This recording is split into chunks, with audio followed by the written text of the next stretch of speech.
गोरी पण होती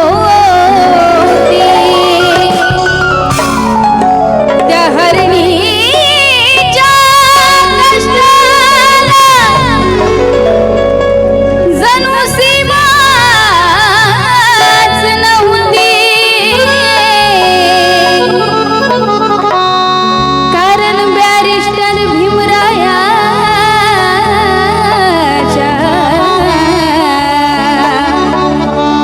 ती संसाराची शान होती।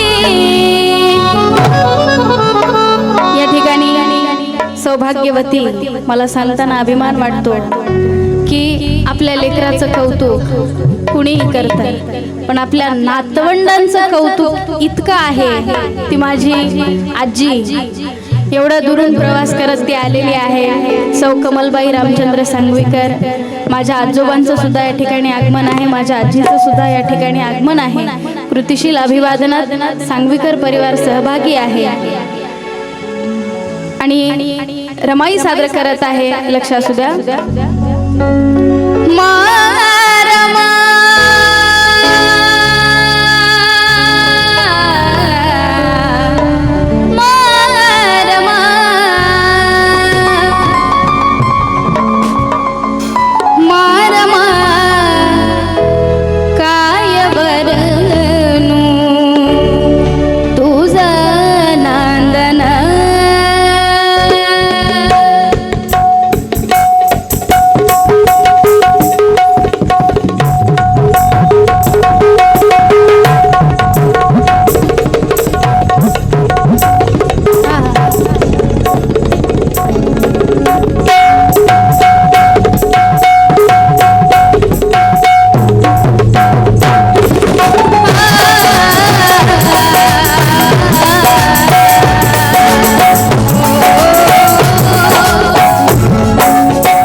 कृतिशील अभिवादनात सहभागी झालेले आहेत।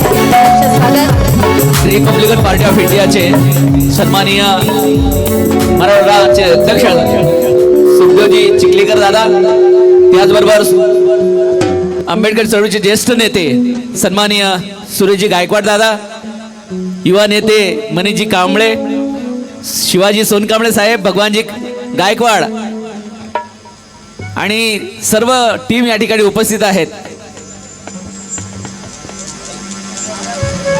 हॅलो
पडदा गरिबीचा फाडलास तू, पती दूर देशी धाडलास तू. आई रमाई, काय तुझा त्याग मी शब्दात मांडू शकत नाही, गीतात मांडू शकत नाही, एवढा आई रमाईचा त्याग आहे. कारण ओलांडली ना सासरची सरहद रमाईने, ओलांडली ना सासरची सरहद रमाईने, गरिबीतून करून दाविले जीवन सिद्ध रमाईने. संसार गरिबीचा असताना पाटील पुरून दाविली साहेबांची जिद्द रमाईने, साहेबांची जिद्द रमाईने. म्हणून पडदा गरिबीचा फाडलास तू, पती दूर देशी धाडलास तू. गरिबीचा हा डोंगर उभा सोडलास तू, गरिबीचा हा डोंगर उभा सोडलास तू.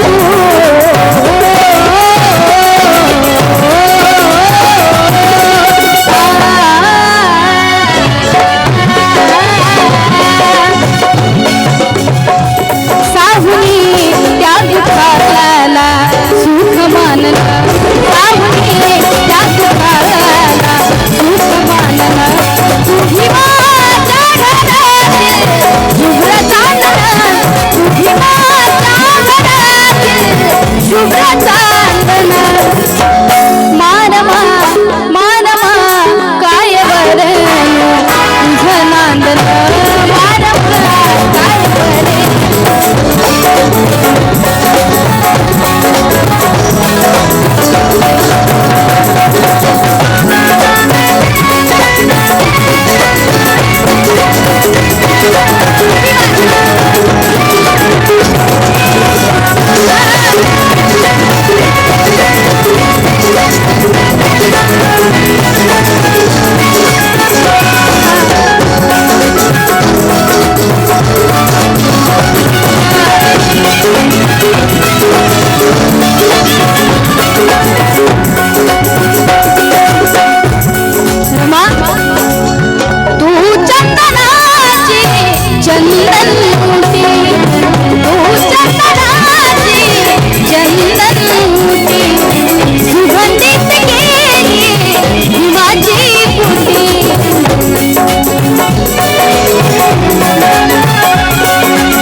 परदेशात शिकायला बाबासाहेब आणि इकडे मायदेशात एकटे रमाई आपला संसार सांभाळत आहेत, आपल्या लेकरांना सांभाळत आहेत, संसार चालवत आहेत, पैका जमा करून साहेबांना शिक्षणासाठी देत आहेत.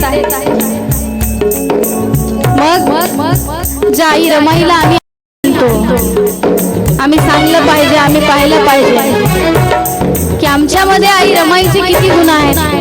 आम्ही किती आई रमाईसारखं वागतो. ज्या आईला आम्ही आई मानतो, आमच्या इकडं असं म्हणतात सर, आमच्या इकडं माझी आजी अशी म्हणते की बापाचे गुण पोराच्या अंगात येतात आणि आईचे गुण हे पोरीच्या अंगात येतात. अंगात येतात म्हणजे जर एखाद्या एखाद्या स्त्रीला चांगला स्वयंपाक बनवता येत असेल तर तिची मुलगी सुद्धा तिच्यासारखा स्वयंपाक बनवते.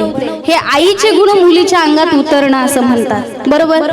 मग इथं बसलेल्या मायमाऊल्यांना विनंती आहे, किती जणांना असं वाटते की आई रमाई आमची आई आहे? किती जणांना वाटतं? जरा हात वरती करा बरं. आई रमाई आमची आई आहे ना? मग आता आईचे गुण पोरीच्या अंगात असतात म्हणा, आमच्या अंगात किती आई रमाईचे गुण आहेत? जरा मोजाय सुरू करा बरं. आम्ही रमाईसारखं उपाशी राहू शकतो. आम्ही आई रमाईसारखं आयुष्यभर न भांडण करता राहू शकतो. आम्ही आई रमाईसारखं लेकरं जरी मृत पावली तरी साहेबांना न सांगता न काही करता त्यांना मूठ माती देऊ शकतो. आम्ही नवऱ्याला परदेशात शिकायला गेल्यावर त्याला इकडून पैसे पाठवू शकतो का? शिकायला जाणं दूरची गोष्ट, नवरा जर पैसे कमवायला जात असेल दुसऱ्या देशामध्ये, दुसऱ्या शहरामध्ये, देशामध्ये, तर सोडून टाका. आमच्या बायकांची इकडून कुजबूज सुरू होते. आता तुम्ही गेल्यावर आमचं कसं होईल, घराचं कसं होईल? आणि जर रमाईने त्यावेळी असं म्हटलं असतं तर, बोलण्यासाठी मला भरपूर आहे. मी रमाई गाते, मी माझ्या पद्धतीने गाते, पद्धतीने प्रबोधन करते, पण सध्या तो वेळ नाहीये. महामानवाला मी अभिवादन करत आहे म्हणून थोडक्यात सादर करत आहे, लक्ष असू द्या. कारण आई रमाईवर बोलण्यासाठी खूप काही आहे, पण आई रमाई काय गाऊ तुझ्यावर शब्दही सुचत नाही. आई रमाई काय गाऊ तुझ्यावर शब्दही सुचत नाही. 2-4 ओळीत गाव मी तुला, कष्ट तुझे एवढे सोपे नाही. एवढ्या हाल अपेष्टा साहून विश्वास तुझा कधी ना हरला. एवढ्या हाल अपेष्टा साहून विश्वास तुझा कधी ना हरला. आणि सांगताना अभिमान वाटतो रमाई, तुझ्यामुळे आणि फक्त तुझ्यामुळे भीमराव या भारताचा कोहिनूर ठरला, या भारताचा कोहिनूर ठरला. कारण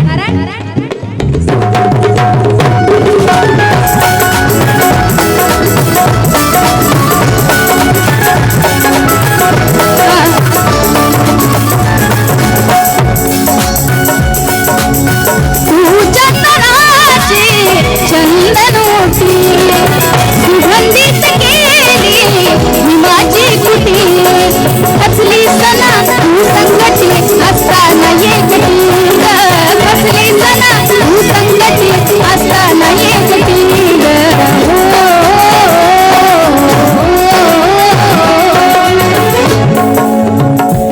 पाहुणी संसारी तुझं रांगण, पाहुणी संसारी तुझं रांगण, तुझी माझ्या घरातील शुभ्र चांदण, तुझी माझ्या घरातील शुभ्र चांदण.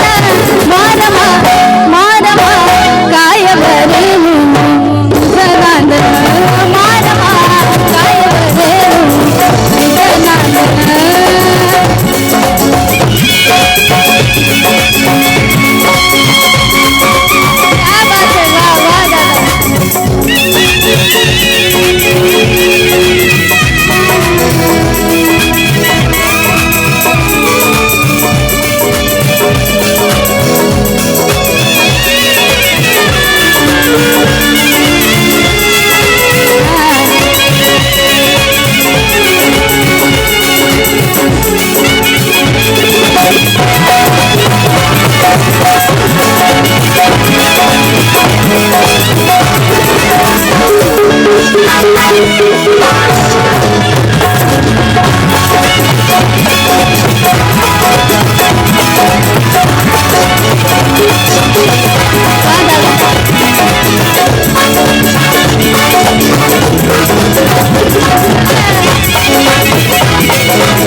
ज्या आम्ही आई रमाईला आई मानतो, त्या आई रमाई सारखं आम्हाला तिचं अनुकरण होत नाही. आता फार मोठा प्रश्न आहे, रमाई आमची आई तर आम्हाला तिच्यासारखं अनुकरण करणं होत नाही.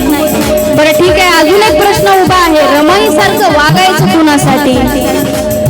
समाजात फार लोकांचं म्हणणं असते की समाजात रमाई निर्माण झाली पाहिजे, जिजाऊ झाली पाहिजे, सावित्री झाली पाहिजे. पण रमाई होण्यासाठी सुद्धा पुरुषांना बाबासाहेब व्हावं लागेल का नाही? रमाई कुणासाठी व्हायचं?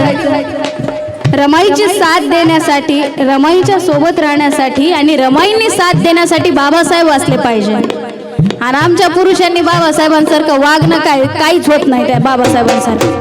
मग ज्यांना बाबासाहेबांसारखं वागणं होत नाही, महात्मा फुलेंसारखं वागणं होत नाही, छत्रपती शिवाजी महाराजांसारखं वागणं होत नाही, त्या लोकांनी अपेक्षा ठेवायची नाही की बायकांनी रमाईसारखं वागावं.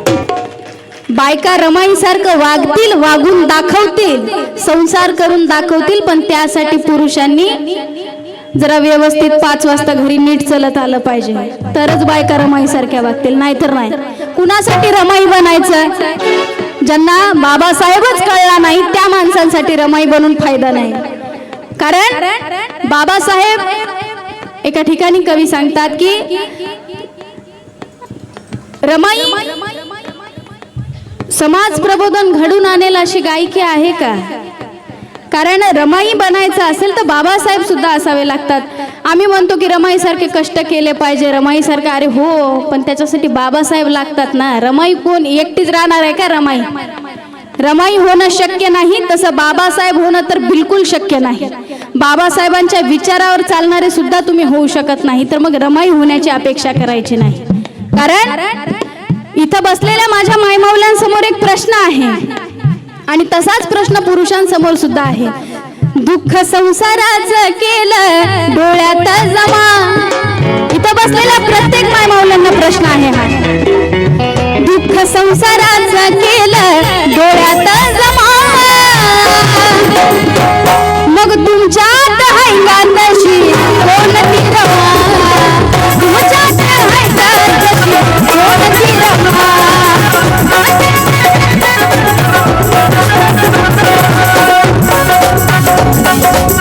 दुःख संसाराचं केलं डोळ्यात जमा, दुःख संसाराचं केलं डोळ्यात जमा, मग तुमच्यात हैंगातशी कोणती रवा? तुमच्यात हैंगातशी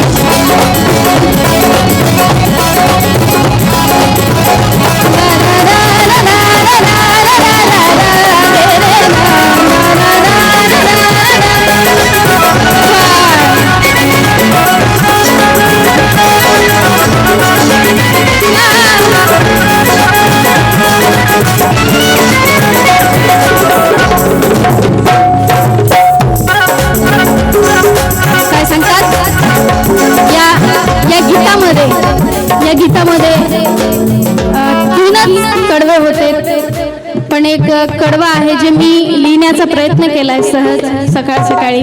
लक्षात असू द्या. दुःखाचा सागर पार केला तू, दुःखाचा सागर पार केला तू, असा गरिबीवर पार केला तू, असा गरिबीवर पार केला तू, मग लाजविले दुःखाला संसार केला तू, लाजविले दुःखाला संसार केला तू.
दादा बोबडे काय सांगतात? प्रताप सिंग वाणी तुझी लेकर, प्रताप सिंग वाणी तुझी लेकर, हंबरते माते तुझी वासर, हंबरते माते तुझी वासर, सुलक्षणी आम्ही तुझी नवकोटी पाखर, सुलक्षणी आम्ही तुझी नवकोटी पाखर.